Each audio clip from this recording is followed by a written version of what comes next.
Usa ang okra sa akong paboritong kanunon sa mga utanon. Maminatikaan man, kilaw o masabawon. Gawas sa kadaghang benepisyo nga makuha nato ani nga klase sa utanon, lami pud ni siya kaunon. Dili lang pud nato pugson ang uban kung dili pud mo kaon. Dili lang basihan ang kalami ani, mahilaw man o lutoon. Sa mga nakaibalo lang ani kung unsahon. Nindot gyud ang atong makuha ani nga benepisyo kung ato ning isagol pud sa atong kanunon.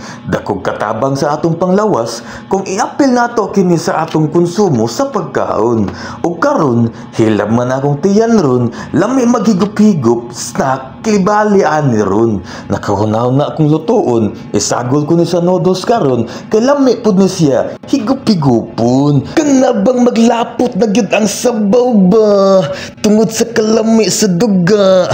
Ani nga utanon. Unsaon, maura may available pud nga nasulod sa akong bag karon. Maura say madali-dali pud og luto ug lutoon sa panahon nga ako gutomon. Ug karon naaman tay limitasyon. Daghang salamat kaayo sa inyong pagtan-aw sa akong video karon.